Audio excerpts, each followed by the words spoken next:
আজকের মাহফিলের সম্মানিত প্রধান অতিথি,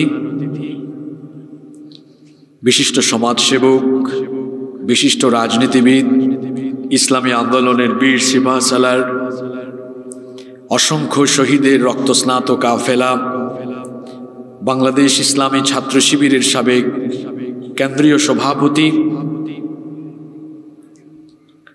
আপনাদের এলাকার গৌরব, আপনাদের কৃতি সন্তান, ঠাকুরগাঁও উন্নয়ন ফোরামের সম্মানিত চেয়ারম্যান,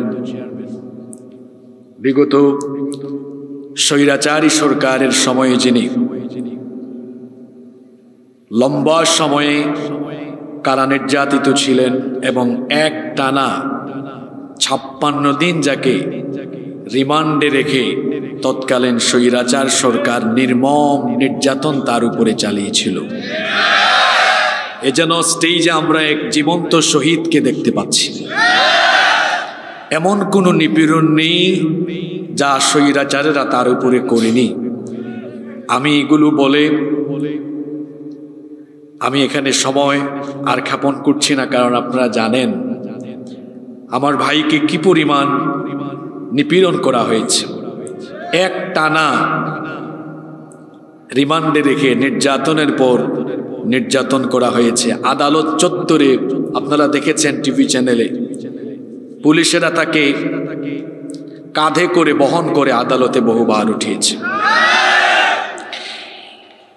শুধু দেলোয়ার ভাই নয়, গোটা বাংলাদেশেই এইরকম তারা প্রতিটি জনপদকে নির্যাতন নিপীড়নের জাতাকলে পিষ্ট করে তুলে গোটা 56,000 বর্গ মাইলকে তারা কারবালার ময়দানে পরিণত করেছিল। তাদের এই নির্মম নির্যাতন, নিপীড়ন এবং ক্ষমতার অপব্যবহারের ফলে এদেশের দেশপ্রেমিক ছাত্র সমাজ এবং তাদের সাথে জনতা ঐক্যবদ্ধ হয়ে জুলাইয়ে তাদের বিরুদ্ধে যখন আন্দোলনে নেমেছে, তারা যাদের গোলাম ছিল, এরা এদেশে ভারতের রীতিনীতি, ভারতের কালচার, ভারতীয় আধিপত্যবাদ কায়েম করতে চেয়েছিল। কিন্তু এদেশের মানুষ যখন গভীরভাবে সেটা সামষ্টিকভাবে উপলব্ধি করেছে, সবাই সম্মিলিতভাবে যখন ময়দানে নেমেছে, তখন ভারতীয় গোলামরা ছাত্র জনতার তাড়া খেয়ে তাদের দাদা বাবুদের দেশে তারা পালিয়ে গিয়েছে।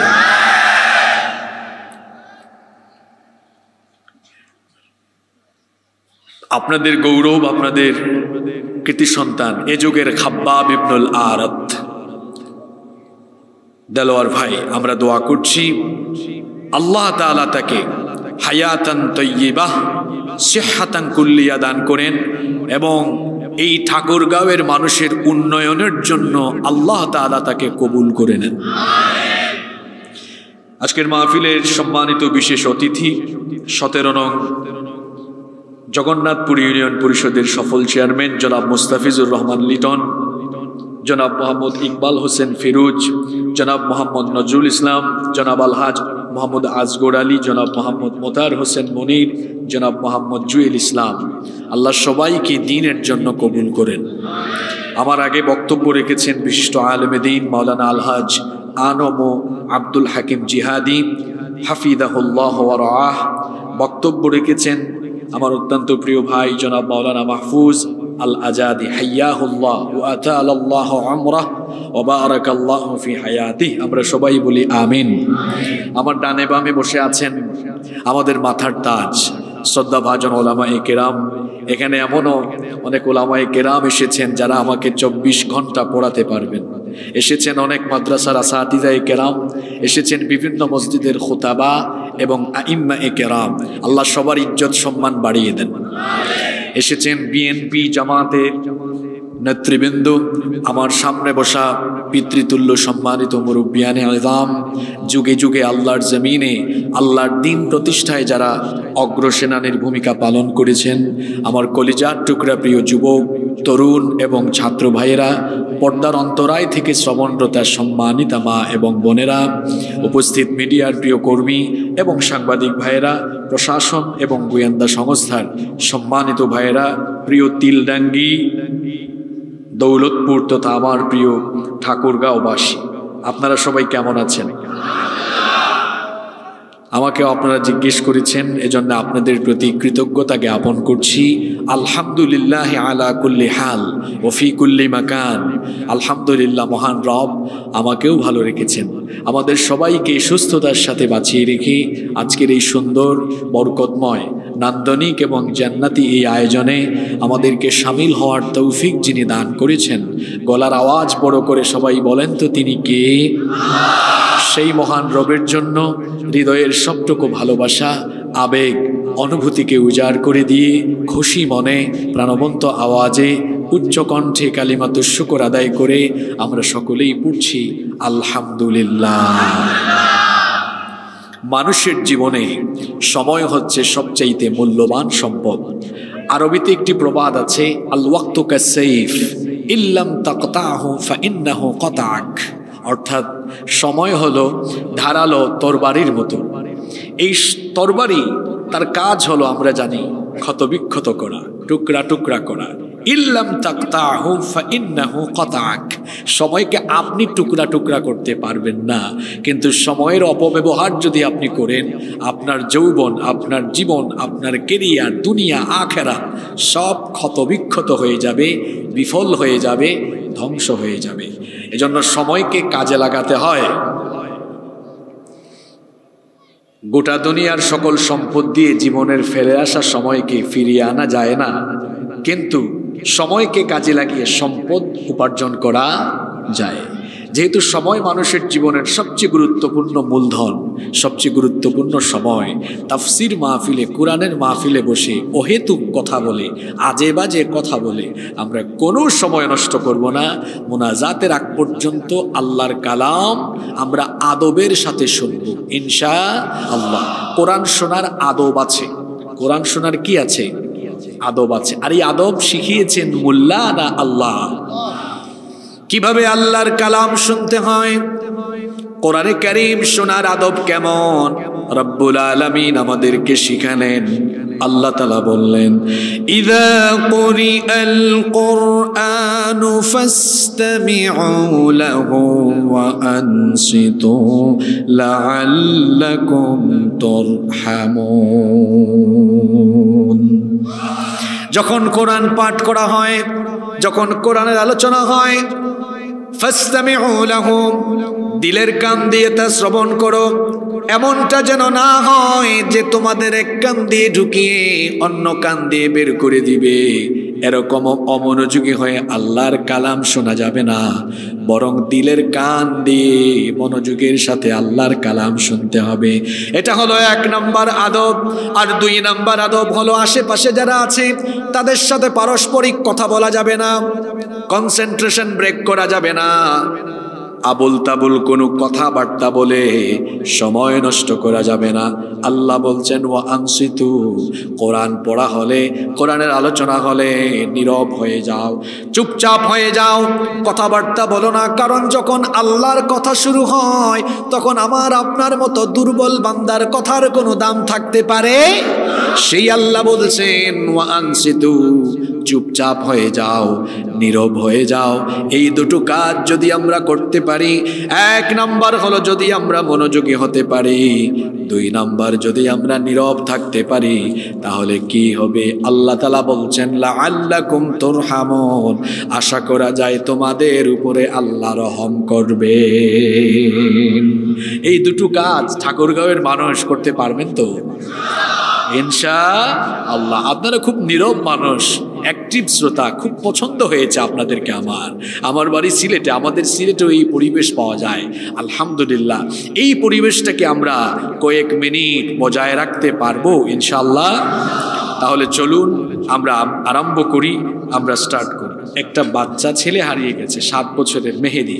কেউ পেয়ে থাকলে এখানে স্টেজে এনে দিবেন, তার মা বাবা তার জন্য টেনশন করবে। আমরা পেলে এখানে অফিস আছে, অফিসেও দিতে পারবেন ইনশাআল্লাহ। আল্লাহ তাআলা তাকে খুঁজে পাওয়ার ব্যবস্থা করে দেন, বলেন আমিন। সম্মানিত উপস্থিতি, আমাদের এই লাইফ, আমাদের এই জীবন একদিন শেষ হয়ে যাবে। Every soul will take the test of death. প্রত্যেকটি প্রাণসত্তাকে মরণের স্বাদ আস্বাদন করতে হবে। আমাদের জীবন হলো এমন, এর কোনো ওয়ারেন্টিও নাই, এর কোনো গ্যারান্টিও নাই। শেষ হয়ে যাবে এই জীবন। জীবন ঘড়ির কাঁটা একদিন থেমে যাবে, মৃত্যু অবধারিত। পৃথিবীতে সকল ধর্মের, সকল বর্ণের মানুষ, অনেকে স্রষ্টাকে অবিশ্বাস করে, পরকালীন জীবন বা পুনরুত্থানকে অস্বীকার করে, কিন্তু মৃত্যুকে অবিশ্বাস করে পৃথিবীতে একজন মানুষও। হিন্দু, বৌদ্ধ, খ্রিস্টান ভাই বোনদেরকে বলেন আপনারা মারা যাবেন, এটাকে অবিশ্বাস করেন? তারা বলবেন না, আমরা জানি সকলকেই একদিন মারা যেতে হবে। তবে আমাদের ঈমান এই জায়গায় ডিফারেন্ট। আমরা মরণের পরে পুনরুজ্জীবন, আল্লাহ আবার পুনরুত্থান ঘটাবেন, আমাদেরকে জিন্দা করবেন, জীবিত করে হিসেব চাইবেন। এই ঈমান আমাদের আছে, কিন্তু মুশরিকদের নাই। তো আমাদের এই জীবন, এটা বড় ক্ষণস্থায়ী জীবন। এর স্টার্টিংও আছে, এন্ডিংও আছে, শুরু আছে, শেষও আছে। কিন্তু আখিরাতের যে জীবন, এর শুরু হবে, কোনো শেষ, জোরে বলেন, শেষ হবে না। ওটাই আসল জীবন, ওটা স্থায়ী জীবন। আমরা পড়ে আছি অস্থায়ী জীবন। আমরা পড়ে আছি এই ক্ষুদ্র রং তামাশার জীবনের এই চাকচিক্যের মোহে পড়ে আমরা অনেকেই দিগ্ভ্রান্ত, পথভ্রষ্ট হয়ে গিয়েছি। অথচ আল্লাহ কি বলছেন? বাল তুসিরুনাল হায়াতাদ দুনিয়া ওয়াল আখিরাতু খায়রুন ওয়া আবকা। তোমরা দুনিয়াকে প্রাধান্য দাও, কিন্তু মুমিনের জন্য আখিরাত হলো উত্তম আবাসস্থল। সুবহানাল্লাহ। মারা যাওয়ার পরে প্রত্যেকটি মানুষ আফসোস করবে, নেককারও আফসোস করবে, বদকারও আফসোস করবে। আজকের আলোচনার টপিক হলো আফসোস। আলোচনার টপিক কি? আফসোস। আমি খুতবার ভেতরে যে আয়াত তেলাওয়াত করেছি ওইটা আফসোসের আয়াত। কোরআনে এরকম আফসোসের বেশ কয়েকটা আয়াত আছে। মরণের পরে প্রত্যেকটি মানুষ, জোরে বলেন তো, কি করবে? সবাই বলেন, আফসোস করবে। নামাজিও করবে, বেনামাজিও করবে। জান্নাতিও আফসোস করবে, জাহান্নামীও আফসোস করবে। আপনারা বলবেন হুজুর এটা কেমন কথা? জান্নাতির কি কোনো আফসোস থাকতে পারে? সে তো জান্নাতেই চলে গেছে। হ্যাঁ, আফসোস থাকবে, কারণ জান্নাতে সকলের স্ট্যাটাস, সকলের মর্যাদা কিন্তু সমান হবে না। জান্নাতে শহীদের মর্যাদা একরকম। জান্নাতে আমল অনুযায়ী যার যার ফয়সালা হবে, যার যার স্তর ভাগ হবে। কারণ জান্নাতকে 8টি স্তরে ভাগ যিনি করেছেন তিনি কে? জান্নাতেরও আফসোস থাকবে। কিরকম আফসোস? আসেন আমরা হাদিস থেকে জেনে নিই। ইমাম তিরমিজি রাহিমাহুল্লাহ তার তিরমিজির ভেতরে হাদিস এনেছেন। হাদিসের বর্ণনাকারী সাহাবী সাইয়্যিদুল মুহাদ্দিসিন, সবচাইতে বেশি হাদিস বর্ণনাকারী সাহাবী আবু হুরায়রা রাদিয়াল্লাহু আনহু। তিনি নবী করিম সাল্লাল্লাহু আলাইহি ওয়াসাল্লাম থেকে বর্ণনা করেছেন, আল্লাহর নবী বলেছেন, মা মিন আহাদিন ইয়ামুতু ইল্লা নাদিম। আল্লাহর নবী বলেছেন, এমন কোন ব্যক্তি নাই যেই ব্যক্তি মরণের পরে আফসোস করবে না। প্রত্যেকেই মরণের পরে আফসোস করবে। আর আফসোসটা, আল্লাহর নবী যখন এই কথা বললেন, সাহাবায়ে কেরাম তখন জিজ্ঞেস করলেন, ওয়া মা নাদামাতুহু ইয়া রাসূলুল্লাহ। আমরা বলি সাল্লাল্লাহু আলাইহি ওয়াসাল্লাম, ওগো আল্লাহর রাসূল, সেই আফসোসের ধরনটা কেমন হবে? কেমন আফসোস হবে? আল্লাহর নবী তখন বললেন, ইন কানা মুহসিনান নাদিমা আল্লা ইয়াকুনু ইজদাদা। যদি মুহসিন ব্যক্তি হয়, সৎকর্মশীল হয়, ইমানদার হয়, নেককার হয়, তাহলে সে আফসোস করবে, কেন আমি আরো বেশি করে নেক আমল করলাম না। যদি আরেকটু নেক আমল করতাম, জান্নাতে আমার মর্যাদা আরেকটু বাড়িয়ে দিতেন কে? সৎকর্মশীল ব্যক্তি আফসোস করবে, কেন সে আরেকটু আরো বেশি করে সৎকর্ম করলো না। অন্যদিকে ওয়া ইন কানা মুসিআন নাদিমা আল্লা ইয়াকুনু নাযা। অন্যদিকে যে ব্যক্তি বদকার, দুরাচারী, পাপী, গুনাহগার, সেই ব্যক্তি আফসোস করবে, হায় রে হায়, কেন আমি দুনিয়াতে থাকা অবস্থায় নিজের জীবনকে পরিশুদ্ধ মানিয়ে তওবা করে কেন ঈমান আর আমল নিয়ে হাসরের ময়দানে আসলাম না। এই হাদিস থেকে বোঝা গেল সৎকর্মশীল ব্যক্তি সেও আফসোস করবে, আবার বদকার ব্যক্তি সেও আফসোস করবে। সৎকর্মশীলদের চাইতে অসৎকর্মশীলদের আফসোসের পরিমাণ হবে কম না বেশি? কিয়ামতের ময়দানে দুরাচারী, পাপাচারী, গুনাহগার, পাপিষ্ঠরা অনেক রকমের আফসোস করবে। আল্লাহ তাআলা সেই জাহান্নামীদের 9টি আফসোসের কথা কোরআনে কারীমের ভিন্ন ভিন্ন সূরার ভিন্ন ভিন্ন আয়াতে বলেছেন। আমরা যেন দুনিয়াতে থাকা অবস্থায় এই কাজগুলো করে আখিরাতে আফসোস না করি, এজন্য আজকেই আমরা এই কাজগুলো থেকে তওবা করে জীবনকে নতুন ধাঁচে সাজানোর জন্য আমরা আলোচনা শুনে সেই সিদ্ধান্ত নিয়ে বাড়ি যাব বলি ইনশাআল্লাহ। তাহলে কথা বলেন তো দেখি, জাহান্নামীরা কিয়ামতের ময়দানে জাহান্নামীরা মোট আফসোস করবে কয়টা বিষয়ে? আওয়াজ তো পুরুষের মতো হলো না, শরীফার মতো হয়ে গেছে। একটু শরীফের মতো বলেন তো কয়টা? বীর পুরুষের মতো বলেন কয়টা? উত্তরবঙ্গের মানুষ তো বীর, উত্তরবঙ্গের মানুষ সাহসী। এই সাহসিকতার সূচনা জুলাইয়ে করেছে উত্তরবঙ্গের বীর সন্তান আবু সাঈদ। বাংলাদেশের নতুন স্বাধীনতার সূর্যোদয়ের জন্য প্রথমেই জীবন দিয়ে শহীদ ঈদগাহে শামিল হয়ে লক্ষ লক্ষ তরুণ আর যুবককে শাহাদাতের ঈদগাহে শামিল হওয়ার প্রেরণা জুগিয়েছে এই রংপুরের বীর সন্তান আবু সাঈদ। আপনারা তো সেই অঞ্চলের মানুষ, আপনাদের কণ্ঠের মধ্যে গলার মধ্যে তো একটু অমর অমর ভাব থাকা লাগবে। এই তো এটা অমর অমর ভাব আসছে, আল্লাহ কবুল করেন। জার্নি করে আসলাম আমি, কথা বলছি আমি, ক্লান্ত হয়ে যাচ্ছেন আপনারা, এটা হইলে তো হবে না। সবাই খেয়ে এসেছেন? চলবে তো কিছুক্ষণ। আজকে অনেক সুন্দর সুন্দর চমৎকার তথ্য আপনাদের জন্য নিয়ে এসেছি। পাশাপাশি এই সমকালীন সময়ে আমাদের কি করণীয় আজকে আল্লাহর কোরআন আমাদেরকে বলে দিবে। কারণ কোরআন হচ্ছে প্রবলেম সলভিং মেথোডোলজি, সকল সমস্যার সমাধানকারী গ্রন্থ এই কোরআন। এটি নাজিল করেছেন কে? তাহলে জাহান্নামীরা আফসোস করবে কয়টা বিষয়ে? 9টা। 1 নাম্বার আফসোস, প্রথমেই তারা আফসোস করবে, আহারে আমি যদি হাসরের ময়দানে হাজির না হয়ে আজকে যদি আমি মাটি হয়ে যেতে পারতাম। প্রথমেই কি আফসোস করবে? মাটি। কেন মাটি হওয়ার আফসোস করবে? এর একটা কাহিনী আছে। মুস্তাদরাকে হাকিমের ভেতরে এই হাদিস বর্ণিত হয়েছে। ময়দানে মাহশরে, হাসরের ময়দানে রব্বুল আলামিন দুনিয়ার সকল মানুষ, জিন, ইনসান এবং অন্যান্য যত প্রাণী আছে, যত জীবজন্তু, পশু পাখি আছে, সবাইকে আল্লাহ হাসরের মাঠে উঠাবেন। কিন্তু মানুষ ছাড়া সকলের হিসাব নিকাশ শেষ করে আল্লাহ বলবেন, তোমরা সবাই মাটিতে পরিণত হয়ে যাও। মানুষ এই দৃশ্য দেখবে, হাসরবাসীরা এই দৃশ্য দেখার পরে জাহান্নামীরা তখন বলবে, হায় হায় হায়, আমাদের সামনে তো বিচার আছে, আমাদের সামনে হিসাব আছে। যদি আমাদেরকে হিসাবের সম্মুখীন, বিচারের সম্মুখীন না করে যদি আমাদেরকে জাহান্নামে না দিয়ে ওদের মতো মাটি বানিয়ে দেওয়া হতো, তাহলে আজ আমরা হিসাব নিকাশ থেকে, জাহান্নাম থেকে বেঁচে যেতে পারতাম। কোরআনে কারীমের ৭৮ নম্বর সূরা সূরাতুন নাবায়ের ৩৯ নম্বর আয়াত থেকে রব্বুল আলামিন বলছেন, যালিকাল ইয়াউমুল হাক্কু ফামান শাআ ইত্তাখাযা ইলা রাব্বিহি মাআবা।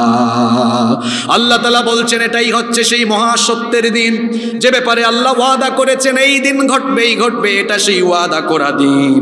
ফামান শাআ ইত্তাখাযা ইলা রাব্বিহি মাআবা। অতএব যে ব্যক্তি চাইবে সে তার রবের নিকট আশ্রয় গ্রহণ করতে পারবে। ইন্না আনযারনাকুম আযাবান করিবা। আল্লাহ তাআলা বলছেন নিশ্চয়ই আমি তোমাদেরকে নিকটবর্তী আযাবের ব্যাপারে সতর্ক করছি। কি সেই নিকটবর্তী আযাব?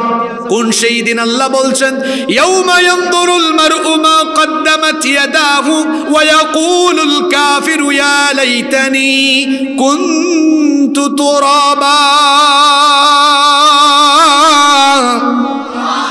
সেই দিন দেখা যাবে মানুষ দুই হাতে যা কামাই করেছে তাদের কর্মলিপি হাজির হয়ে গিয়েছে। সেই দিন কাফেররা আফসোস করবে, কাফেররা আফসোস করে বলবে, ওয়া ইয়াকুলুল কাফিরু ইয়া লাইতানি কুনতু তুরাবা। হায় আফসোস, আজ যদি আমি মাটি হয়ে যেতাম, আমার তো আমল নামা ভালো না, আমি যা করে এসেছি সব তো খারাপ, আমার আমল নামায় নামাজ নাই, আমার আমল নামার মধ্যে পিতামাতার খেদমত নাই, আমার আমলে রাতের তাহাজ্জুদ নাই, আমার আমলের ভেতরে মানুষের সেবা নাই, বরং আছে উল্টা, বরং আমি যখনই ক্ষমতা পেয়েছি ক্ষমতার অপব্যবহার করে আমি নিরপরাধী মানুষকে মিথ্যা মামলা দিয়ে এলাকা ছাড়া করেছি। আমার গোটা আমল নামা তো এইরকম অপকর্ম দিয়ে ভরপুর। অবাক হয়ে যাবে, কারণ জাহান্নামকে সেদিন হাজির করা হবে ময়দানে মাহশরে, হাসরের মাঠে। জাহান্নামকে যখন ফেরেশতারা টেনে আনবে, কি ভয়ঙ্কর কথা শুনেন, কিভাবে আল্লাহর সাথে নাফরমানি করেন। হ্যাঁ, এই হাদিসটা শুনেন, আল্লাহর নবী বলেছেন ইউক্তা বিজাহান্নামা ইয়াউমাইদিন, সেদিন জাহান্নামকে আনা হবে, জাহান্নামের 70,000 লাগাম থাকবে। জুড়ে বলেন কত হাজার? 70,000 লাগাম থাকবে। জাহান্নামে তো সাংঘাতিক জায়গা, যার লাগাম আছে 70,000। আশ্চর্যের কথা হলো প্রত্যেকটি লাগামের মধ্যে আল্লাহর ফেরেশতা নিয়োগ করা আছে আরো 70,000। তাহলে এক একটা লাগামে যদি হয় 70,000, 70,000-এ 70,000, তাহলে গুণ করে দেখেন হবে 490 কোটি। তার মানে শুধু জাহান্নামের লাগাম নিয়ন্ত্রণে আল্লাহ তাআলার ফেরেশতা নিয়োগ আছে কত কোটি? 400। কল্পনা করা যায় কত ডেঞ্জারাস এটা। জাহান্নামের গভীরতা হলো এমন, আল্লাহর নবী বলেছেন যদি জাহান্নামের মুখে কেউ একটা পাথর নিক্ষেপ করে তাহলে জাহান্নামের তলদেশ পর্যন্ত সেটা পৌঁছাতে 70 বছর পর্যন্ত সময় লেগে যায়। কি ডেঞ্জারাস সেই জাহান্নাম। হাসরের ময়দানে পাপী তাপী জাহান্নামীরা সেই জাহান্নামকে দেখে আর ময়দানে মাহশরের বিভৎসতা দেখে, সেই ময়দানে মাহশরের বিভৎসতা হবে এমন 15 কোটি দূরের সেই সূর্য মানুষের মাথার নিকটবর্তী হয়ে যাওয়ার কারণে মানুষের পায়ের তলায় সেদিন মাটি থাকবে না, পায়ের তলা তামায় পরিণত হয়ে যাবে। মানুষের গুনাহগারদের মাথার চান্দি ফাটবে, চান্দি ফেটে গিয়ে মগজগুলো গলে গলে গলে গলে উতরে উতরে উতরে উতরে গলে গলে গলে গলে বেয়ে বেয়ে পড়তে থাকবে। পাপীরা তাদের নিজের ঘামের মধ্যে নিজেরাই সাঁতার কাটতে থাকবে। বিভৎস এই পরিস্থিতি দেখার পরে আর জাহান্নামকে দেখার পরে তাকাদু তামাইয়াজু মিনাল গায়দ, জাহান্নাম সেদিন এমন ক্ষিপ্রতা ধারণ করবে মনে হবে যেন রাগে গুসায় ফেটে যাওয়ার উপক্রম হয়েছে। এই বিভৎস অবস্থা দেখে জাহান্নামীদের চেহারায় ভীতি বিহব্বল অবস্থা বিরাজমান হবে।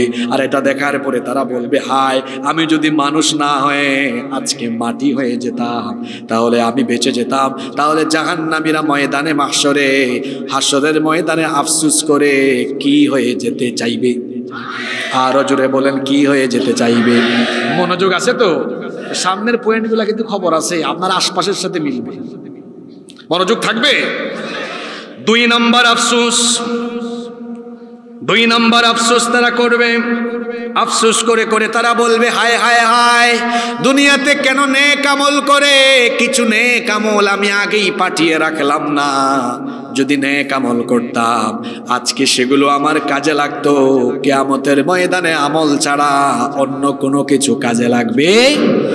জাহান্নামীরা দ্বিতীয় যে আফসোস করবে, রব্বুল আলামিন কোরআনে কারীমের 89 নম্বর সূরা সূরাতুল ফজরের 23 নম্বর আয়াত থেকে বলছেন, ওয়াজিআ ইয়াউমাইযিম বিজাহান্নামা ইয়াউমাইযিন ইয়াতাযাক্কারুল ইনসানু ওয়া আন্না লাহুয যিকরা ইয়াকুলু ইয়া লাইতানি قدمت لحياتي فيومئذ لا يعذب عذابه أحد।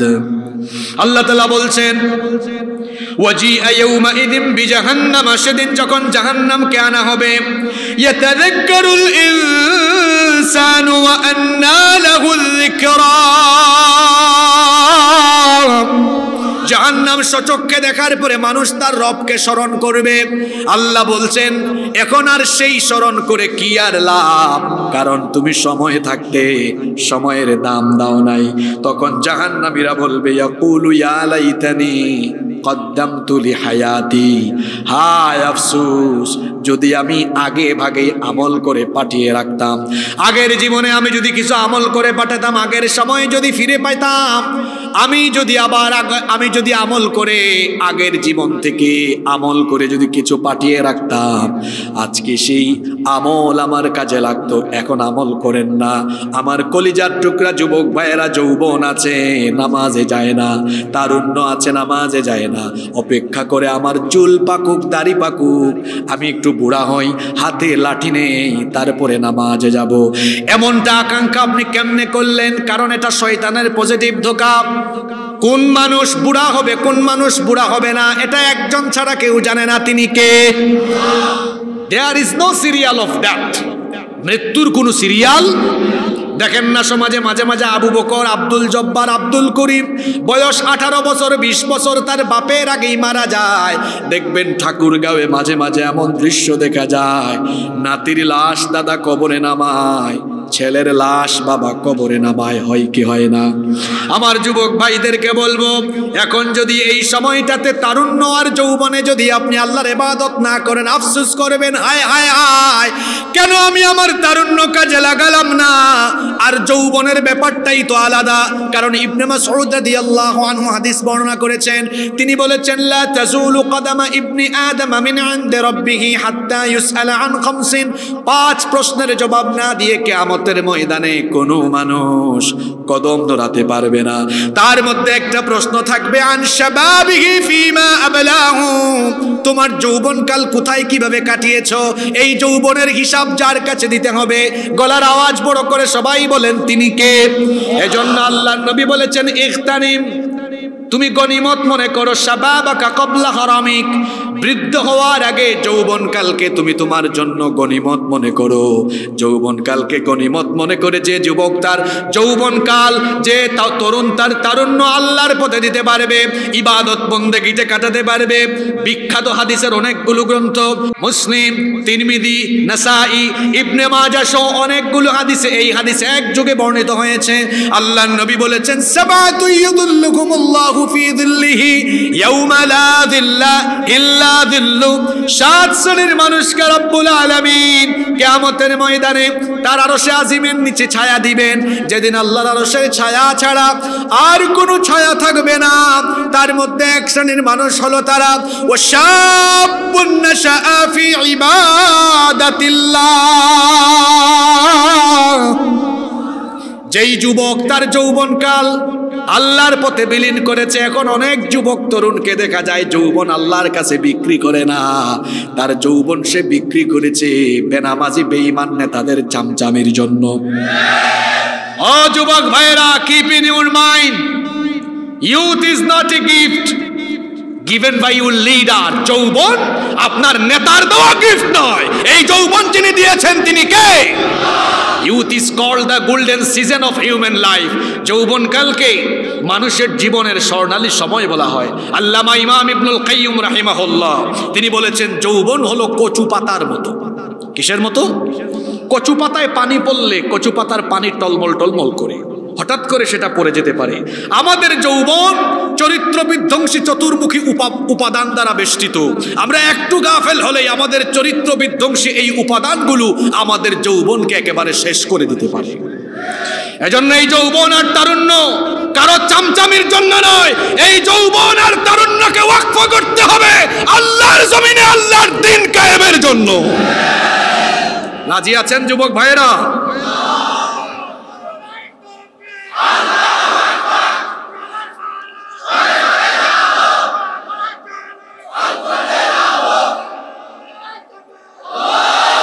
এখানে হালকা সংশোধন দেই, আমি কথা বলি বেশি দিন না, মাত্র 8-9 বছর, কিন্তু গত 6 বছর ধরে এই কথা যে জায়গায় যাই সেখানে আল কোরআনের আলো। ঠিক আছে, আপনাদের সাথে আমি একমত, কিন্তু আগের লাইন এভাবে বলবেন, মানুষের হৃদয়ে হৃদয়ে জালো। কথা বুঝতে পেরেছেন? এরপরে আপনাদের কথা বলেন, এটার সাথে আমরাও একমত। বলবেন, হুজুর এটা কেন বললেন হৃদয়ে হৃদয়ে? হ্যাঁ, আল্লাহর নবীর সিরত পড়বেন, আল্লাহর নবী দেখবেন প্রথমে মানুষকে কোরআনের আলোয় আলোকিত করেছেন, হৃদয়ে কোরআন ঢুকিয়েছেন। আমরা যদি 56,000 বর্গ মাইলে বসবাস করা প্রতিটি মানুষের হৃদয়ের ভেতরে কোরআনের সৌন্দর্য উপস্থাপন করে হৃদয় দিয়ে কোরআনের সৌন্দর্য উপলব্ধি করাতে পারি, জুলাইয়ে যে বিপ্লব হয়েছে সেই বিপ্লবের মতো আরেকটি বিপ্লব বাংলাদেশে হবে। যদি প্রত্যেকটি মানুষের অন্তরে কোরআনের সৌন্দর্য ঢুকিয়ে দেওয়া যায়, সেটি যদি তারা উপলব্ধি করতে সক্ষম হয়, আরেকটি গণবিস্ফোরণ বাংলাদেশে হবে, যেই গণবিস্ফোরণের মাধ্যমে 56,000 বর্গ মাইলের প্রতি ইঞ্চি জমিনের উপরে ইসলামের পতাকা বিজয়ী হয়ে উড্ডীয়মান হয়ে যাবে ইনশাআল্লাহ। এই জন্য এই ঠাকুরগাঁওয়ের প্রতিটি গ্রামের, প্রতিটি এলাকার, প্রতিটি বাড়ির প্রতিটি সদস্যের ভেতরে কোরআনের আলো পৌঁছে দিয়ে কোরআনের সৌন্দর্য তাদের হৃদয় দিয়ে উপলব্ধি করিয়ে প্রত্যেকটি এলাকাকে ইসলামী আন্দোলনের দুর্গে পরিণত করতে হবে। রাজি আছেন তো সবাই? আল্লাহ তৌফিক দান করেন। জাহান্নামীদের 2 নম্বর আফসোস হবে, ইয়া লাইতানি কদ্দামতু লিহায়াতি, হায় আফসোস যদি আমার ফেলে আসা জীবনে আমল করে কদ্দামতু, যদি আমি কিছু পাঠায়া রাখতাম, লিহায়াতি আমার জীবনে কিছু আমল করে যদি পাঠায়া রাখতাম আজকে কাজে লাগতো। ও ভাইয়েরা, আমার বাবাজানরা, মায়েরা, বোনেরা, এখন যে আমল করেন না আফসোস করবেন। তখন জান্নাতীরাও বলবে, আরে নামাজটা আরেকটু বাড়ালাম না কেন? তাহাজ্জুদ আমার আবু বকর ভাই পড়েছে 1 ঘন্টা, আমি 2 ঘন্টা পড়লাম না কেন? তাইলে তো জান্নাতের স্ট্যাটাস তার চেয়ে আমার আরেকটু বেড়ে যেত।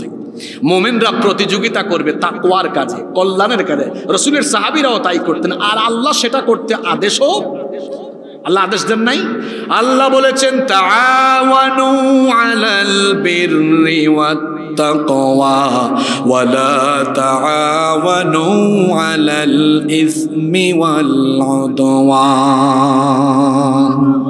সৎ কাজে, ভালো কাজে, কল্যাণের কাজে, তাকওয়ার কাজে পরস্পরকে সাহায্য সহযোগিতা করো।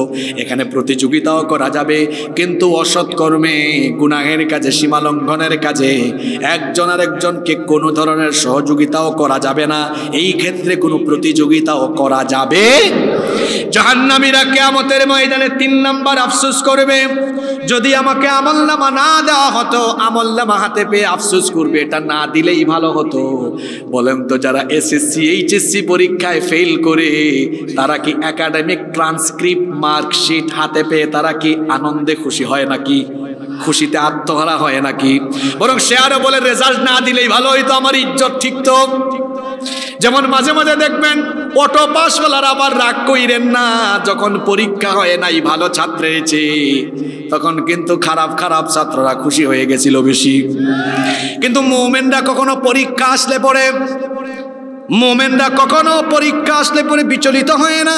মুমিনের জীবনটাই হলো পরীক্ষার।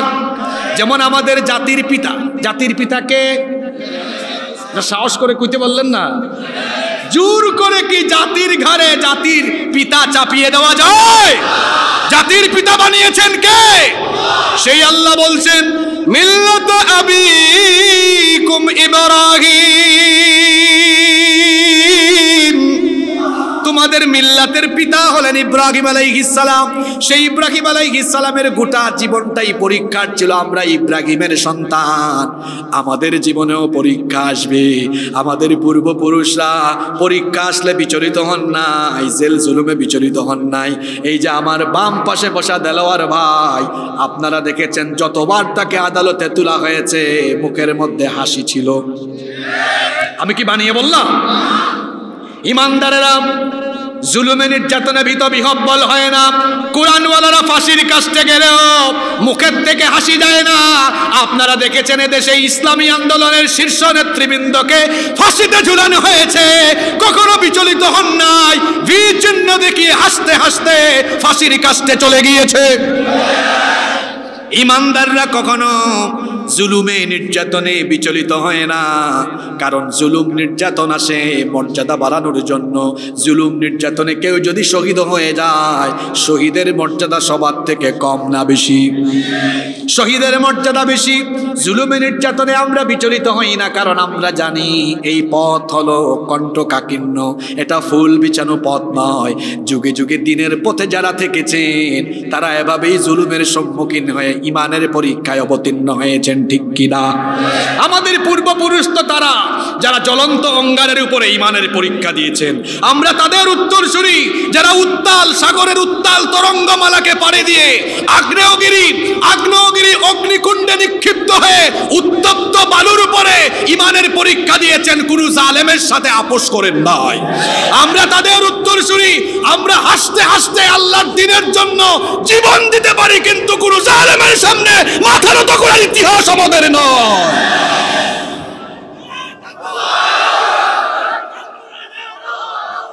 আমাদেরকে মরণের ভয় দেখায় লাভ নাই, কারণ আমার জাতীয় কবি বলেছেন, উহারা চাহুক দাসের জীবন, আমরা শহীদি দরজা চাই, নিত্য মৃত্যু ভীতরা, মোরা মৃত্যু কোথায় খুঁজে বেড়াই, ঠিক কিনা? মৃত্যু আমাদের জন্য মৃত্যু নয়, এই মৃত্যু হলো আমাদের জন্য শাহাদাতের দুয়ার, শাহাদাতের দরজা, যার মাধ্যমে আমরা নবজীবনের সূচনা পাই, ঠিক কিনা? 17 বছর আমাদের উপরে, আমাদের ভাইদের উপরে কত নির্যাতন তারা করেছে, কিন্তু 5 আগস্টের পরে আশ্চর্যের ব্যাপার হলো তারা 17 ঘন্টাও বাংলাদেশে থাকতে পারল না। তিনি আবার বলতেন, এটা আমার বাবার দেশ, আমি কখনো পালাবো না, অথচ তিনি কাউকে কোনো কিছু না বলে হঠাৎ করে চোরের মতো পালিয়ে চলে গেলেন। আবার তারা বলতো, এই ভাই একটু দাঁড়াও, একসাথে মাইরা দিও, আমি একসাথে তুলে দিই, সামনে আমার আরো পয়েন্ট, তুমি এখানে যদি চিৎকার দিয়ে গলা ফাটাই ফেলো, আমার তো 4-5 নাম্বার পয়েন্ট আরো ডেঞ্জারাস কোথা আছে। খায় দেয় আসছে, এটা ওমর মার্কা ছেলে, আল্লাহ ওমর রাদিয়াল্লাহু আনহুর মতো কবুল করে নেন। বাংলাদেশে তার মতো সাহসী যুবক আছে বলে এই বাংলাদেশে ভারতের 5টা গোলামরা ভারতীয় আধিপত্যবাদ কায়েম করতে পারে নয়। এ ধরনের দেশপ্রেমিক যুবকেরা বাংলাদেশে যতদিন থাকবে, অন্য কোন দেশের কোন সংস্কৃতি বাংলাদেশে কায়েম করতে দেওয়া হবে না, হবে না, হবে না ইনশাআল্লাহ। সম্মানিত ভাইয়েরা, আমি বলছিলাম তারা 17 ঘন্টাও থাকতে পারলো না, আর কথায় কথায় রাজাকার বলে। চুয়াডাঙ্গায় গত বছর, দর্শনায় আলমডাঙ্গায় আমার মাহফিল বন্ধ করে দিয়েছি। ওসি সাহেব আমাকে ফোন করে বলল, আপনার ব্যাপারে অভিযোগ আছে, আপনি কোথায়? আমি বললাম আমি চুয়াডাঙ্গায়। আপনি এত বড় সাহস, মাহফিল বন্ধ করে দিয়েছে, এখনো আছেন? বললাম কোন অপরাধে বন্ধ করে দিলেন? কয় আপনার নামে অভিযোগ আছে, আপনি জঙ্গি, আপনি রাজাকার। আমি বললাম আমার জন্ম 90-এর দশকে, আমি রাজাকার হই কেমনে? কয় আপনি চেতনায় রাজাকার। ওই যে একটা চেতনার ব্যবসা বাংলাদেশে ছিল, স্বাধীনতার চেতনা, অথচ যারা স্বাধীনতার চেতনার কথা বলেছে তারা বাংলাদেশের স্বাধীনতা সার্বভৌমত্বকে ভারতের হাতে তুলে দিয়েছে। কথায় কথায় বলে পাকিস্তানি রাজাকার, অথচ টুপিওয়ালা দাড়িওয়ালা ইসলামপন্থীদের পাসপোর্ট চেক করে দেখেন, আমাদের পাসপোর্টে পাকিস্তান ইমিগ্রেশনের কোনো সিল নাই। এবার ওদের পাসপোর্ট চেক করে, আমাদেরকে যারা পাকিস্তানি রাজাকার বলে ওরা কিন্তু ভারতীয় রাজাকার, কারণ ওদের পাসপোর্টে ভারতের সিল আছে। আমাদেরকে যারা পাকিস্তানি রাজাকার বলে, পাকিস্তানে আমাদের যাতায়াত নাই, কিন্তু তাদের যাতায়াত ভারতে আছে বলে, সুতরাং আমরা তাদেরকে ভারতীয় রাজাকার বললে সেটা অধিকতর যুক্তিসঙ্গত হবে। কষ্ট হচ্ছে আপনাদের? ওই এলাকায় কি আগে মাহফিল হইতো নাকি বাধা টাধা হইতো? আচ্ছা, নাম্বার 3 নাম্বার বলছিলাম, আমল নামা পেয়ে জাহান্নামীরা কি করবে? আফসোস করবে। কি করবে? আর জাহান্নামীরা আমল নামা পাবে পেছন থেকে বাম হাতে, পেছন থেকে বাম হাতে আমল নামা পেয়ে তারা কিরকম আফসোস করবে? কোরআনে কারীমের 69 নম্বর সূরা সূরাতুল হাক্কা 25 নম্বর আয়াত থেকে রব্বুল আলামিন বলছেন, ওয়া আম্মা মান উতিয়া কিতাবাহু বিশিমালিহি ফায়াকুলু ইয়া লাইতানি লাম উতা কিতাবিয়া ওয়া লাম ইয়া লাইতাহা কানাতিল কাদিয়া মা আগনা আন্নি মালিয়া হালাকা আন্নি সুলতানিয়া। আল্লাহ তাআলা বলছেন, আর যাদেরকে পেছন থেকে আমলনামা বাম হাতে দেওয়া হবে, আমলনামা হাতে পেয়ে তারা বলবে, ইয়া লাইতানি, হায় আফসোস, লাম উতা কিতাবিয়া, আজ যদি আমার হাতে আমলনামা না দেওয়া হতো আমার জন্য ভালো হতো। ওয়ালাম আদরি মা হিসাবিয়া, যদি আমার হিসাব না নেওয়া হতো। ইয়া লাইতাহা কানাতিল কাদিয়া, হায় আফসোস দুনিয়ার মরণটাই যদি শেষ হতো, এখন যদি আমাকে পুনরায় জীবিত করা না হতো। এইরকম করে তারা আফসোস করবে, সম্পদের জন্য আফসোস করবে। মা আগনা আন্নি মালিয়া, অবৈধ উপায়ে তো ধন সম্পদ উপার্জন করলাম, কোনো সম্পদ কোনো কাজে লাগলো না। হালাকা আন্নি সুলতানিয়া, যত ক্ষমতা ছিল, যত আধিপত্য ছিল, প্রভাব প্রতিপত্তি ছিল, সব আজ শেষ, আমার কোনো ক্ষমতা কোনো কাজে লাগলো না। আফসোস করবে যদি আমলনামা হাতে না দেওয়া হতো। কেন? কারণ আমলনামা হাতে পেয়ে তারা ভীত হবে। আল্লাহ তাআলা কোরআনে কারীমের 18 নম্বর সূরা কাহাফের 49 নম্বর আয়াতে বলছেন, وَوُضِعَ الْكِتَابُ فَتَرَى الْمُجْرِمِينَ مُشْفِقِينَ مِمَّا فِيهِ وَيَقُولُونَ يَا وَيْلَتَنَا مَا لِهَذَا الْكِتَابِ لَا يُغَادِرُ صَغِيرَةً وَلَا كَبِيرَةً إِلَّا أَحْصَاهَا। আমলনামা রাখা হবে, ওয়াউদিআল কিতাব, আমলনামা রাখা হবে। ফাতারাল মুজরিমিন, অতঃপর মুজরিমিনরা জাহান্নামীরা সেটা দেখবে। মুশফিকিনা মিম্মা ফি, এটা দেখে তারা ভীত বিহব্বল হবে। ওয়ায়াকুলুনা, আর তারা বলবে ইয়া ওয়াইলাতানা, হায় আফসোস দুর্ভাগ্য আমার। মালি হাযাল কিতাব, এটা কেমন আমলনামা। লা ইউগাদিরু সগীরাতাও ওয়ালা কাবীরাতান ইল্লা আহসাহা, জীবনের ছোট বড় কোনো আমল এখানে বাদ নাই, যা কিছু করেছে সব সেই আমলের খাতার ভেতরে আছে। আল্লাহ তাআলা বলছেন, ওয়াজাদু মা আমিলু হাদিরা ওয়ালা ইয়াযলিমু রাব্বুকা আহাদা, যত আমল তারা করেছে সব তারা দেখতে পাবে। ওয়ালা ইয়াযলিমু রাব্বুকা আহাদা, তোমার রব কারো উপরে জুলুম করবেন না। জুলুম করা আল্লাহর স্বভাব নয়, বরং জুলুম করা হলো ফেরাউন আর নমরুদ মার্কা মানুষের স্বভাব। এজন্য আল্লাহর নবী বলেছেন, ইত্তাকুল যুলম ফা ইন্নায যুলমা যুলুমাতুন ইয়াউমাল কিয়ামাহ, জুলুম থেকে নিজেকে সেফ রাখো, বিরত রাখো, কারণ জুলুমের পরিণতি হবে ভয়াবহ অন্ধকার। আল্লাহর বিচারে কোনো জুলুম নাই, কিন্তু ফেরাউন মার্কা মানুষদের বিচারের মধ্যে সুবিচার থাকে না, থাকে শুধু জুলুম আর জুলুম।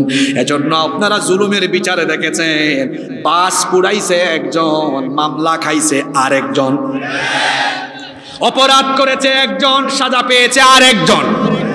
কি এগুলো বাংলাদেশে ছিল না তো? জোরে বলেন, ছিল না তো? হ্যাঁ, বিচারের নামে অবিচার করে, বিচারের নামে অবিচার করে আহা, আমাদের সোনার টুকরাদেরকে শহীদ করে দেওয়া হয়েছে। যুদ্ধাপরাধ, মানবতা বিরোধী মিথ্যা নাটক মঞ্চস্থ করে কোরআনের পাখি, গোটা বিশ্বের মুসলিম উম্মার সম্পদ শহীদ আল্লামা দেলোয়ার হোসেন সাঈদী রাহিমাহুল্লাহকে তারা ফাঁসি দিতে চেয়েছিল, কিন্তু ফাঁসি দিতে না পেরে অন্যায়ভাবে তাকে কারান্তরীণ রেখে চিকিৎসার নামে তারা তাকে নির্মমভাবে হত্যা করেছে। আপনার বাপের বিচার যদি 50 বছর পরে বাংলাদেশে হয়, কোরআনের পাখি শহীদ আল্লামা দেলোয়ার হোসেন সাঈদীর বিচার এদেশের 18 কোটি মুসলমান এদেশে করেই ছাড়বেই ছাড়বে।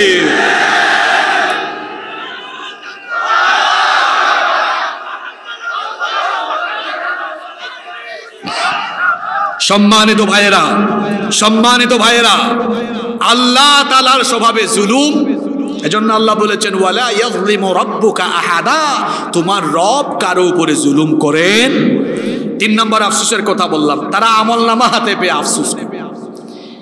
সবাই রেডি তো? 4 আর 5 কিন্তু আগেই বলেছে, ওই যে ওই ছেলেকে থামাই দিলাম না। সবাই রেডি? মনোযোগ আছে নাকি ঝিমানি টিমানি আসছে? 4 নম্বর আফসোস জাহান্নামীদের। আমি তো মাঝে মাঝে অবাক হই যে মানুষ যে আকাম কুকাম করে এই আয়াতগুলো তার চোখের সামনে পড়ে না। আমি তো সূরা নাম্বার আয়াত নাম্বার বলছি, বাড়ি গিয়ে মিলাই দেখেন, আল্লাহ যেন আমাকে সহ সবাইকে হেদায়াত দেন। 4 নম্বর আফসোস জাহান্নামীরা করবে, হায় আফসোস, কেন আমি দুনিয়াতে অমুকের আদর্শ তমুকের আদর্শের জয়গান না আগে রসুলের আদর্শের অনুসারী হলাম না। কোরআনে কারীমের 25 নম্বর সূরা সূরাতুল ফুরকানের 27 নম্বর আয়াতে রব্বুল আলামিন বলছেন ওয়া ইয়াউমা ইয়া'আদ্দুল-যালিমু আলা ইয়াদাইহি ইয়াকুলু ইয়া লাইতানি ইত্তাখাযতু মা'আর রাসূলি সাবিলা। সেই দিন দুষ্ট লোকেরা, সীমা লঙ্ঘনকারী পাপী জালেমেরা দুই হাত কামড়াবে, দুই হাত কামড়িয়ে কামড়িয়ে আফসোস করে বলবে আমি কেন রাসূলের আদর্শের অনুসারী হলাম না। ইয়া লাইতানি, দুর্ভাগ্য আমার, আফসোস আমার। ইয়া লাইতানি ইত্তাখাযতু মা'আর রাসূলি সাবিলা, হায় আফসোস, আমি রাসূলের আদর্শের অনুসারী কেন হলাম না, কেন আমি অমুকের আদর্শ তমুকের আদর্শের জয়গান গাইলাম, কেন আমি রাসূলের আদর্শের অনুসারী হলাম না। আমার আপনার সমাজে এমন বহু মানুষ আছে ঈমান আলী, কিন্তু তার ঈমান ঠিক নাই, এটা নামের মুসলমান কিন্তু কোরআনের সাথে তার জীবনের কোনো মিল নাই। আর এই ধরনের নামধারী মুসলমান কিন্তু আমাদের সমাজে অনেক আছে। দেখবেন নাম হলো ফজর আলী, কিন্তু ঘুম থেকে উঠে দুপুর 12টায়। নাম হলো রমজান আলী, দেখবেন রমজান মাসে দুপুর বেলা গাঁজা খায়। নাম হলো কুরবান আলী, সামর্থ্য আছে কুরবানি দেয় না। নাম হলো জুহর আলী, কিন্তু কোনোদিন জুহরের নামাজ পড়ে না। নাম হলো ঈমান আলী, কিন্তু করে সব বেঈমানি। এরকম বহু মুসলমান কিন্তু আমাদের মধ্যে আছে যাদের জীবনের সাথে কোরআনের কোনো মিল। আমার নবী তো এমন ছিলেন না। আমাদের মা আম্মা জান আয়েশা রাদিয়াল্লাহু আনহা বলেছেন কানা খুলুকুল কোরআন, আমার নবীর চরিত্র ছিল কোরআন। আমাদের বাসা বাড়িতে আছে প্রিন্টেড কোরআন, আর আমার নবী ছিলেন প্র্যাকটিক্যাল কোরআন। কিন্তু আমার আপনার জীবন হলো এমন, ওই যে ভিতরের নামাজে দেখেন কি জাতের মুনাফিকিটা করলো। ভিতরের নামাজে বলে আল্লাহুম্মা ইয়্যাকা না'বুদু ওয়া লাকা নুসাল্লি ওয়া নাসজুদু ওয়া ইলাইকা নাসআ ওয়া নাহফিদু ওয়া নারজু রাহমাতাকা ওয়া নাখশা আযাবাক। এই যে বলল ওয়া নাখলাউ ওয়া নাতরুকু মান ইয়াফজুরু, আল্লাহ তোমার দ্বীনের সাথে যারা ফুজ্জারি করে তাদের সাথে আমার কোনো সম্পর্ক নাই। যারা তোমার দ্বীনের বিরোধিতায়, যারা তোমার দ্বীনের আদর্শের বিরোধী হয়ে নিজেদের বানানো আদর্শ কায়েম করে, আল্লাহ তাদের সাথে আমার কোনো সম্পর্ক নাই। এই কথা, এই ঘোষণাটা দিল কিসের ভেতরে? কথা বলছেন না কেন? নামাজের ভেতরে ঘোষণাটা দিল আল্লাহ তোমার দ্বীনের আদর্শের বাহিরে, কোরআনের আদর্শের বাহিরে যাদের আদর্শ আছে তাদের সাথে সম্পর্ক নাই। কথাটার ঘোষণা দিল নামাজে। নামাজ থেকে বের হয়ে চলে গেল ফুটবল মার্কা আপেল মার্কার মিছিলে। বলেন তো নামাজের সাথে তার নামাজের বাইরের জীবনের মিল আছে নাকি? একজন মুমিন নামাজে বলবে যা, নামাজের বাহিরেও করবে তা। রাসূলের আদর্শের বিপরীতে যায়েন না, জীবন শেষ হবে, জীবন নষ্ট হবে, আখিরাত নষ্ট হবে। 5 নম্বর আফসোসের কথাটা শুনেন, যারা রাসূলের আদর্শ বাদ দিয়ে অমুক ভাইয়ের আদর্শ, তমুক ভাইয়ের আদর্শ, অমুকের আদর্শ, তমুকের আদর্শ গ্রহণ করেছেন, করলেন বা করবেন, ভালো করে শুনেন আল্লাহ পরের আয়াতে কি বললেন। তখন জাহান্নামীরা আফসোস করে বলবে ইয়া ওয়াইলাতা লাইতানি লাম আত্তাখিয ফুলানান খালিলা। মনোযোগ আছে? কি বলতেছে এখানে? ইয়া লাইতানি, হায় আফসোস, লাম আত্তাখিয ফুলানান খালিলা, অমুককে যদি আমার বন্ধু না বানাতাম, অমুকের সাথে যদি না চলতাম, অমুককে যদি আমার সাথী না বানাতাম, আদর্শ না বানাতাম। এখন তো মিছিল করেন আপনি, হ্যাঁ আমার ভাইয়ের চরিত্র ফুলের মতো পবিত্র, এটা নামাজ পড়ে না 1 ওয়াক্ত, সুযোগ পাইলে গাঞ্জা খায় 5 ওয়াক্ত, শয়তানের ভক্ত, জাহান্নামের তক্ত। যারা মিছিলে গেলে পড়ে আল্লাহর নাম রাসূলের নাম নিতে পারে না, তাকে জিজ্ঞেস করতে চাই কে তোমার গলা চেপে ধরলো, তোমার মুখ চেপে ধরলো, কেন তোমার স্রষ্টার নামের স্লোগান তোমার মুখ থেকে বের হয় না? আফসোস করবে লাইতানি লাম আত্তাখিয ফুলানান খালিলা, অমুককে যদি বন্ধু না বানাতাম খুব ভালো হতো। কেন? কারণ লাকাদ আদাল্লানি আনিয যিকর, সে আমাকে আল্লাহর জিকির থেকে দূরে সরিয়ে রেখেছে। ভণ্ড, বেনামাজি, বেঈমান নেতাদের পেছনে তার চলাফেরা, সামনে পিছনে এদের সাথে ঘুরঘুর করছে। আপনারা কি রাগ করছেন? আমার বানানো কথা, জোরে বলেন বানানো কথা। কিয়ামতের দিন নেতা নিয়েও আফসোস করা লাগে। কি নিয়ে আফসোস করা লাগবে? দুনিয়াতে আফসোস চলতেছে, চলতেছে না? আমাদেরকে রেখে চলে গেল, আফসোস চলতেছে না? আমার বড় আশ্চর্য লাগে যারা তাদের কর্মীদেরকে বিপদের মুখে ঠেলে দিয়ে নিজেরা সেফলি চলে যায়, সেই দলের অনুসারী যারা, সেই দল করে দলীয় পরিচয় দেওয়া লজ্জার ব্যাপার। দুনিয়াতে আফসোস ইতিমধ্যে চলে, আর কিয়ামতেরটা এখনো বাকি আছে। এখন বাকি যে আছে এটা সূরা ইব্রাহিম থেকে শুরু। কোন সূরা থেকে? দুনিয়াতে তো আফসোস ইতিমধ্যে চলতেছে, আর কিয়ামতের ময়দানে যখন এদের সাক্ষাৎ হবে তখন কিন্তু কেউ অন্য দেশে পালায়া যাইতে পারবেন না। সবাই জাহান্নামের ভিতরে, নেতাও জাহান্নামে, কর্মীও যখন পাবে তখন আটকায় দিবে। আটকায়া দেয়া কর্মী তার নেতাকে কি বলবে? আল্লাহ কোরআনে সেটা তুলে দিয়েছেন। আল্লাহ তাআলা বলছেন, ফাকাল আদ-দুআফাউ লিল্লাযীনা ইসতাকবারু ইন্না কুন্না লাকুম তাবা'আন ফাহাল আনতুম মুগনুনা আন্না মিন আযাবিল্লাহি মিন শাই। কর্মীরা বলবেন, নেতাজি দাঁড়ান দাঁড়ান দাঁড়ান, হ্যাঁ ওয়েট, কথা আছে। কি? ইন্না কুন্না, নিশ্চয়ই আমরা, লাকুম তাবা'আন, আপনাদের অনুসারী ছিলাম। হ্যাঁ ছিলা তো। ছিলাম মানে আপনাদের কথা শুনে তো সব আকাম কোকাম করে, আপনারাও এখানে আমরাও এখানে। দুনিয়াতে তো আকাম কুকাম করে ধরা খাইলে আপনারা বহুত সাপোর্ট দিচ্ছেন, এই অস্বীকারে ধরেছো, এটা আমার লোক, তাড়াতাড়ি ছাড়ো, বহুত সাপোর্ট দিয়েছেন। কিন্তু এখন নেতাজি, প্রশ্ন হলো ফাহাল আনতুম মুগনুনা আন্না মিন আযাবিল্লাহি মিন শাই, আজ আল্লাহর আযাব থেকে আমাদেরকে বাঁচানোর জন্য কিছু করতে পারবেন নাকি? এই প্রশ্নটা কর্মী করেছে কাকে? কথা বলছেন না কেন? নেতা তো ঠেকছে।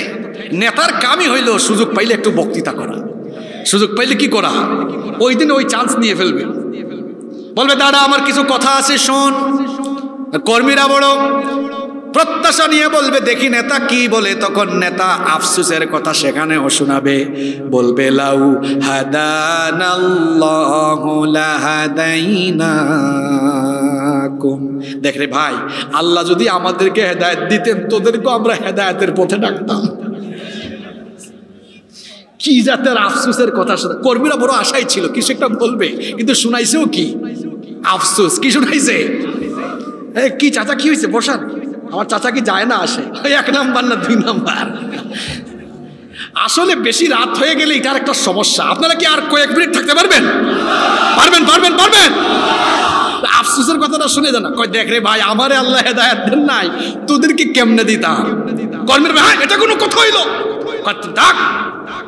এরপরে আরো কিছু কথা আছে। কি বলবে? শোন, বেশি লাফাইস না। সাওয়াউন আলাইনা আজাজি'না আম সাবারনা মা লানা মিন মাহিস। আজ তুমি কর্মী আর আমি নেতা, উভয় পক্ষ আমরা ধৈর্য ধরি আর না ধরি, সবর করি আর না করি, জাহান্নামে উভয়ের অবস্থা আজকে সাওয়া, মানে সমান সমান। নেতাও বিপদে, কর্মীও, জোরে বলেন, নেতাও বিপদে, কর্মীও। এরপরে মানুষ আরেকটা আফসোস করবে, এটা 6 নম্বর আফসোস। 6 নম্বর আফসোস করে তারা বলবে, আহারে কেন আমরা এই ভণ্ড বেনামাজি ইসলাম বিরোধী রসুলের আদর্শ থেকে বিচ্যুত এই নেতাদের অনুসরণ না করে আমরা যদি রসুলের আদর্শের অনুসারী, যারা আল্লাহর জমিনে আল্লাহর নবীর সুন্নত বাস্তবায়ন করতে চাইতো, কোরআনের আদর্শ কায়েম করতে চাইতো, কেন আমরা আল্লাহ আর রসুলের আনুগত্য করে তাদের অনুসারী হলাম না? 6 নম্বরে আফসোস করে তারা কি বলবে শুনেন। কোরআনে কারীমের 33 নম্বর সূরা সূরাতুল আহজাবের 64 নম্বর আয়াত থেকে আল্লাহ তাআলা বলছেন, ইয়াউমা তুকাল্লিবু ওয়ুজুহুহুম ফিন্নারি ইয়াকুলুনা ইয়া লাইতানা আতানাল্লাহা ওয়া আতানার রাসূলা। এই কথাগুলো কেন বাবারা, ভাইয়েরা, আপনাদের ব্রেইনে যায় না বলেন তো? কেন আপনারা উল্টা পাল্টা পথে যাচ্ছেন? কোথায় যাচ্ছেন? ফিরে আসেন, সব উল্টা পথ থেকে ফিরে আসুন কোরআনের ছায়াতলে। এসো কোরআনের ছায়া তোলে সমবেত হই, এসো কোরআনের ছায়া তোলে সমবেত হই, এসো আল্লাহ ও রাসূলের অনুগত হই, এসো কোরআনের ছায়া তোলে সমবেত হই। এই কোরআনের ছায়া তোলে এসে কত লোক প্রাণ দিল হেসে, কোরআনের ছায়া তোলে সোজা পথ যদি মেলে, কোরআনের ছায়া তোলে সোজা পথ যদি মেলে, কেন সেই পথ ছেড়ে ভুল পথে রই, কেন সেই পথ ছেড়ে ভুল পথে রই, এসো কোরআনের ছায়া তোলে সমরে বলবে আয় আফসোস কেন আল্লাহ আর রসুলের আদর্শের অনুসারী হলাম না। এই আফসোস পার্টি তখন কি করবে? বলবে আল্লাহ একটা অভিযোগ আছে, দুইটা অভিযোগ। কি? আল্লাহ আমাদের নেতারা যে আমাদের কাছকে এই জায়গায় আফসোস করাইতেছে, দুনিয়ায় করাইছে এখানেও। এখন তারা বলতেছে আযাব নাকি সমান সমান, আমরা এটা মানি না। আল্লাহ বলবেন তো তোমরা কি মানো, কোনটা মানো? তারা বলবে আল্লাহ আপনার কাছে আমাদের আবেদন হলো দুইটা, পুরুষ মানুষের মতো পুরুষোচিত কণ্ঠে বলেন কয়টা? আল্লাহ বলবেন বলো। তখন এরা বলবে আল্লাহ আমাদের 1 নম্বর আবেদন হলো আমাদের নেতাগুলার একটু সামনে দেন, দুনিয়াতে এরা আমাদেরকে চামচার মতো ব্যবহার করেছে, আজকে একটু প্রতিশোধ নেই। আল্লাহ বলবেন কেমনে প্রতিশোধ নিবা? তখন তারা বলবে আল্লাহ এদেরকে একটু সামনে দেন, আমাদের সামনে দিলে পরে আমরা কি করব?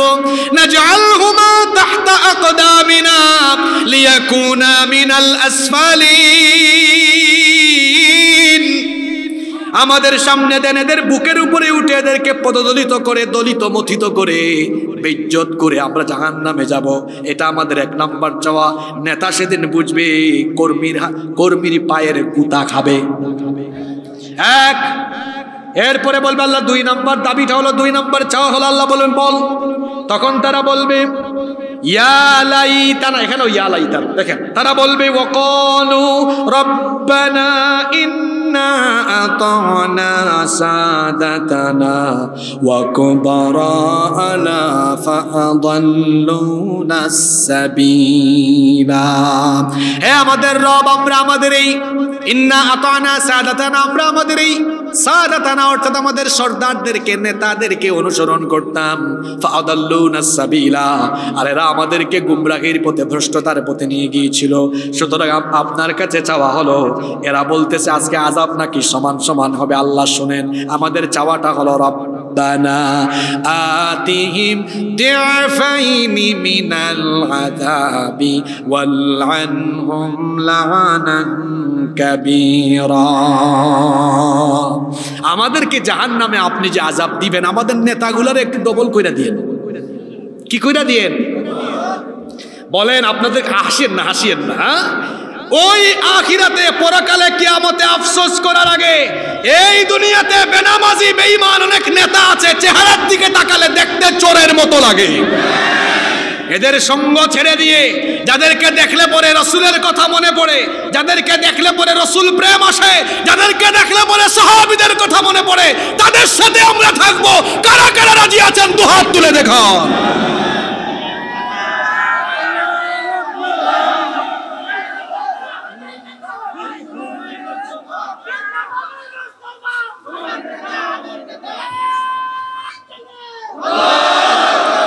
তুলাইছেন তো তুলাইছেন, একজনের এনার্জি চলে গেছে, তারে উঠাইছেন, আরেকজন একটু সহযোগিতা করতে পারলেন না। আপনারা টায়ার্ড আমি জানি। ও বাবারা ভাইয়েরা 10 মিনিট থাকতে পারবেন না?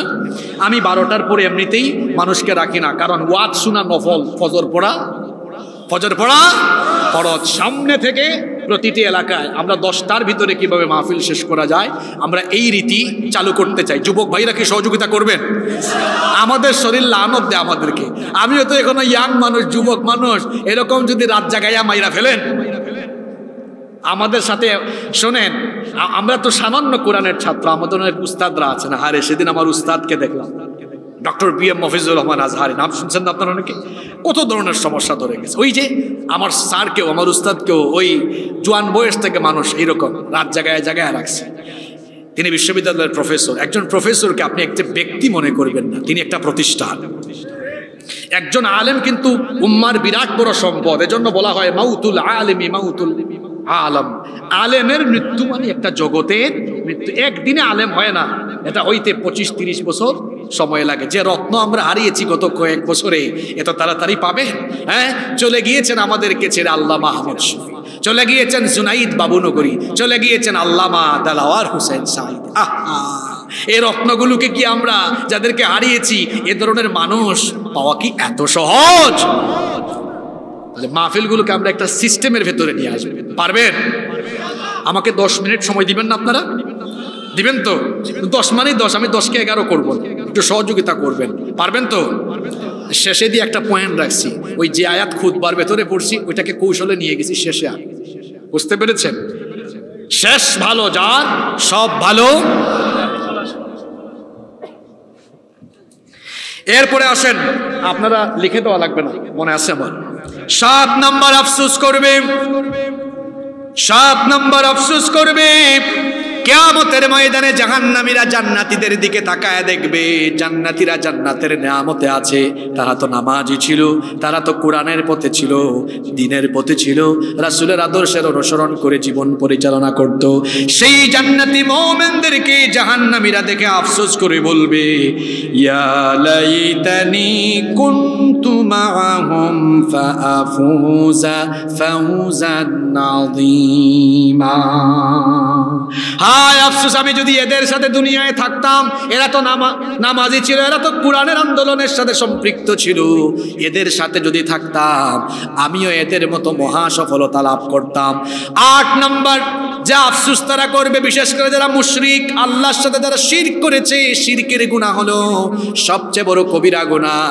মুশরিকরা জাহান্নামে আফসোস করে বলবে, সূরা কাহাফের 42 নাম্বার আয়াত, তারা বলবে, ওয়া ইয়াকুলু ইয়া লাইতানি লাম উশরিক বিরাব্বি আহাদা।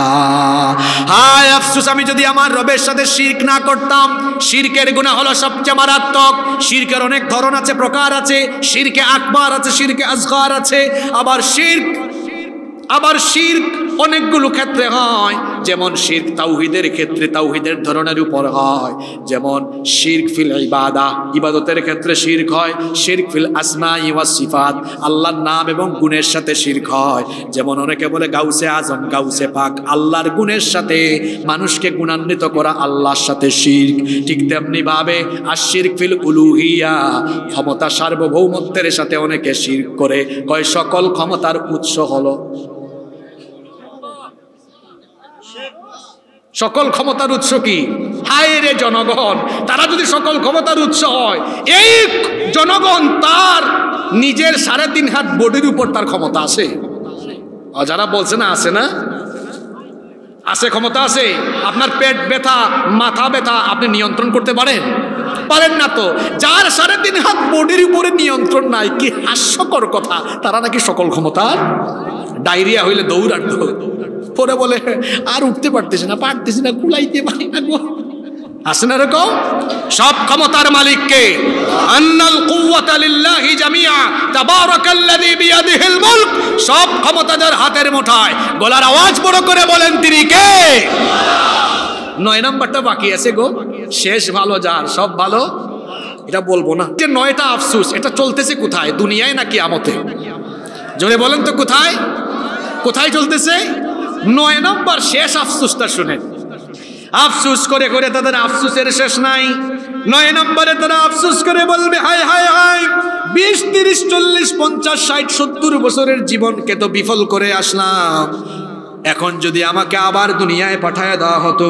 কোরআনে কারীমের 6 নম্বর সূরা সূরাতুল আনআমের 27 নম্বর আয়াতে আল্লাহ তাআলা বলছেন, ওয়ালাউ তারা ইয ফুকিফু আলান নারি ফাকালু ইয়া লাইতানা নুরাদ্দু ওয়া লা নুকাযযিবা বিআয়াতি রাব্বিনা ওয়া নাকুনা মিনাল মুমিনিন। আমি কি মুনাজাত দিব না 2 মিনিট বলবো? 2 মিনিট বলবো তো? 9 নম্বর আফসোস করবে। আল্লাহ তাআলা বলছেন, আপনি যদি তাদেরকে দেখতেন জাহান্নামের উপরে তারা তখন দণ্ডায়মান থাকবে, জাহান্নামের আগুনের উপরে যখন তারা থাকবে তারা বলবে ইয়া লাইতানা, হায় আফসোস, নুরাদ্দু, যদি আমাদেরকে আবার ফিরিয়ে দেওয়া হতো, দুনিয়ায় পাঠানো হতো। জাহান্নামীরা জাহান্নামে আযাব ভোগ করতে করতে বলবে রব্বানা আখরিজনা, আল্লাহ আমাদেরকে এখান থেকে বের করো না, আমাল সালিহা, আবার যদি দুনিয়ায় যাই আমরা বেশি বেশি নেক আমল করব। আল্লাহ বলবেন আওয়ালাম নুআম্মিরকুম, তোরে কি হায়াত দেওয়া হয় নাই? তোকে তো হায়াত দিয়েছিলাম, তোর সেই হায়াত কি করলি? 1985 থেকে 2000 সাল থেকে 2006 থেকে 2010 থেকে 2030 পর্যন্ত, 40 পর্যন্ত, 60 পর্যন্ত, এই যে এত লম্বা হায়াত পাইলি, এই হায়াত তুই কি করলি? সুযোগ তো দিয়েছিলাম, কেন কাজে লাগালি না? কেন আমার হুকুম মানলি না? আমার রাসূলের সুন্নতের তরিকা অনুসরণ করলি না? আমার রাসূলের সঙ্গে নাফরমানি করার কারণে খালিদিনা ফিহা আবাদা, এটার ভেতরে ঢুক, এটার আযাবের মজাবুত। আর জাহান্নামে জাহান্নামীরা আযাব পেতে পেতে বলবে আল্লাহ মেরে ফেলো, মেরে ফেলো, আর আযাব দিও না। আল্লাহ বলবেন না, এত সহজ নয়, এটা হলো এমন জায়গা সুম্মা লা ইয়ামুতু ফিহা ওয়ালা ইয়াহইয়া, তোরে মারবো না, আবার ভালোভাবে সুস্থভাবে বাঁচায়ও রাখবো না, জীবন মরণের মাঝখানে তোরে এক কঠিন অবস্থায় ফেলে রাখবো। আল্লাহু আকবার। ওই কঠিন অবস্থার সম্মুখীন হওয়ার আগে এই জীবনে গোটা জীবন ভর গোলামি করতে হবে যার, গলার আওয়াজ বড় করে বলেন তিনি কে? আমরা গোলাম হব কার? আমরা অনুসরণ করব কাকে? কাকে? মুহাম্মাদুর রাসূলুল্লাহ সাল্লাল্লাহু, রাসূল আমার ভালোবাসা, রাসূল আমার আলো আশা, রাসূল আমার প্রেম বিরহের মূল আলোচনা, রাসূল আমার কাজে কর্মে অনুপ্রেরণা। এই 9টি আফসোস করার আগে আল্লাহ যেন আমাদেরকে এই সব অপকর্ম থেকে বিরত হয়ে মুমিন হয়ে ইমানদার হয়ে দুনিয়ায় জীবন যাপন করে দিনদার ইমানদার মুত্তাকি হয়ে আমরা যেন আল্লাহর কাছে ফিরে যেতে পারি। আল্লাহ সেই তৌফিক দান করে দাও।